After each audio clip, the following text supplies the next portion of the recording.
In terms of your poetry, when did you decide to read your poetry aloud? Oh yeah, that happened in New York with Larry Neal. Yes. And Leroy Jones or Barack at that time. They said that they were. I studied with a woman by the name of Louise Bogan at NYU, who was a well-known writer.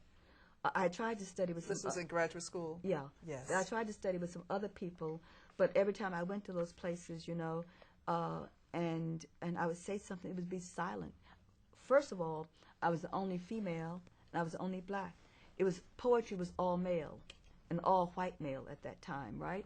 So I finally, after 2 sessions, I'd leave. I went to another place, you know. There are a lot of little writing workshops.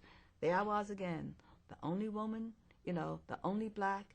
And I would say, okay, I'd say something in response, silence. No one, so I left. Well, I was at NYU, and I looked in the catalog, and there was this course, Bogan. I looked at Bogan. She was the poetry editor for The New Yorker at that time, and I read her work in anthology, so she's a good poet, right? So I said, I went into this classroom, I sat right by the door, just like I tell my students, don't want to stay, sit by the door, right? 40 students in there. There were 3 women in a sea of white males. There was not one black male there, sitting there, or Latino sitting there. So she started talking about the course, and then she said, does anyone have a poem? But that was almost like asking an alcoholic, you know, if he or she has a bottle hidden someplace in the house, because you know there's always one hidden someplace. Yes. Although you deny it, you know, there's one. And I went in my purse, I said, let me find out now. So she made you come up front. So I went up front, I stood there and read the poem. And she said, did you read that poem out loud? And I thought to myself, before I got here, I said, no. I said, no. She said, because if you had read it out loud, you would have heard the following. Right. And I said, goody, goody, goody. Someone's Yes. going to do something with me, right? Okay, so I sat down, and the students had comments too, and boom, I stayed. She did 2 things, but I always do with my students. I make them, in undergrad, I'm talking about. So many of my undergrads have gotten published. Whenever I'm putting in work for an anthology, I make them send work for an anthology. I said, you want to get published, you want to do it, you know, as soon as you can. And let me help you choose the poems, right? So we've done that.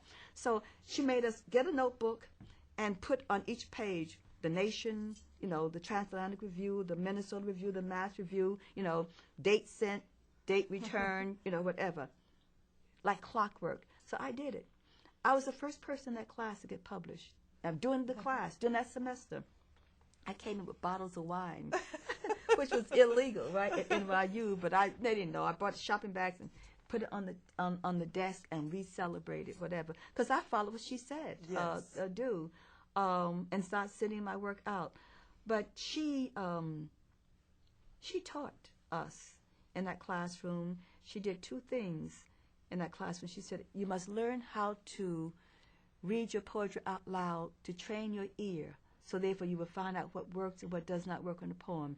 You will not always have husbands, wives, sisters, brothers, teachers, you know, whatever, friends, whatever. But you will have this ear if you train it. So she said, I can't guarantee you what happened in a semester or a year or 2 years, but you'll know when it happens. You'll read it aloud, you'll start scratching out automatically, whatever. The other thing she told us to do was to choose a form that you might like during the semester. And I was in the 8th Street bookstore one day, and I looked at this thing and said haiku. And I pulled it down. And I did a little short essay about this recently for this big collection of haiku. And for the first time, I breathed my poetry. I have found my breath with that haiku. I sat down and cried in that store, 8th Street bookstore. I remember the guy came looking around, you okay? I said, yeah, I'm okay. I bought that book and brought it home. And I started writing haiku. So in my book, coming full circle to your question about homegirls and hand grenades, Yes. and love poems, I started putting my haiku in there. I went back in my books and pull my haiku. Because you see, at the time that we were moving and writing, a lot of the people did not really want to see anything other than things that responded to what was going on in America. Right. And I did that. But the first time I read a haiku in New York City, someone raised his hand and said, "Why are you writing haiku, Sonia? You're not Japanese." And I said, "Oh, that's apparent, huh?"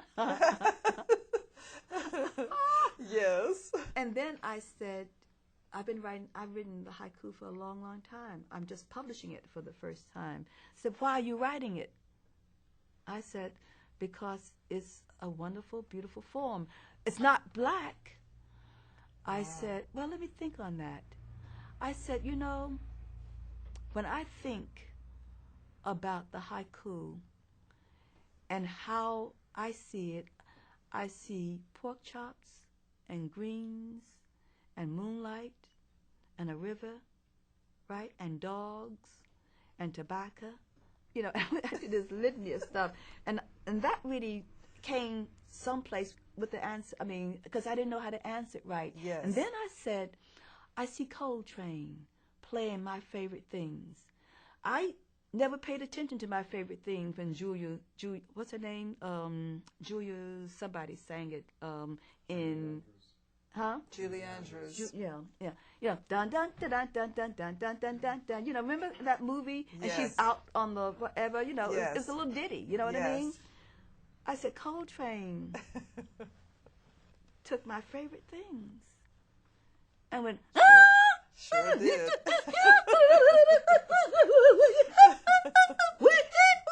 And I saw him and Alice play it together just by themselves on a stage in the village. And I knew that they were each other's favorite things. And I knew that we were also their favorite things being in that audience. And I said, I picked up the haiku and started to breathe, and I knew it was my favorite thing. I said, that's all I have to say on it. But I taught it.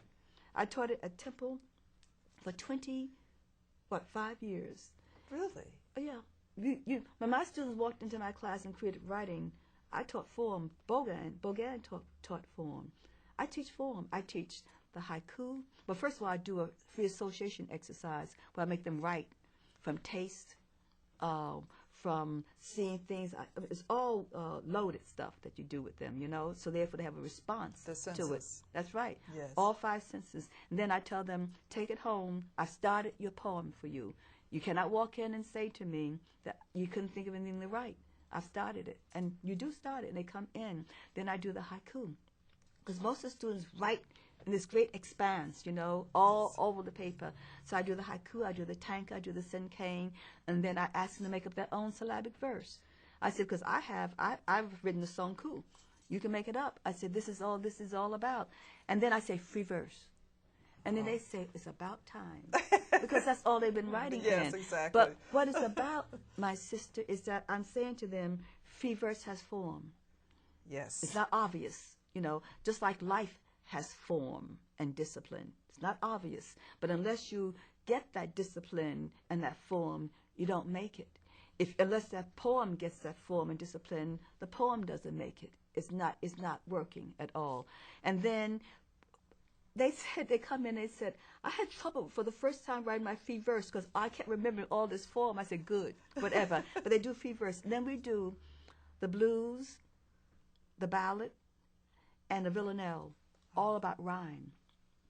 And I make them by rhyming dictionaries. In fact, every time I go into a high school, junior high school, and I know I'm going to have some of the brothers and sisters get up and read with me or go do a workshop, I take rhyming, I buy from Robbins bookstore rhyming dictionaries to take in, because you cannot do rhyme without a rhyming dictionary. When I did Does Your House Have Lions, I literally slept with my rhyming dictionary, because I mean I had a rhyme here, I went in the dictionary and it gave me something else, and then once I changed it, then the whole bloody line changed. So what we're saying simply is that it's necessary, that form. So we did that. Then I said free verse after rhyme, because some of them had put rhyme in free verse. Yes. You know what I mean? Which Yes. is fascinating. You know what I mean? So all of a sudden, there they are, after they've done rhyme with a rhyming dictionary. And then we do prose poems and all other kinds of things, etc. So I teach form.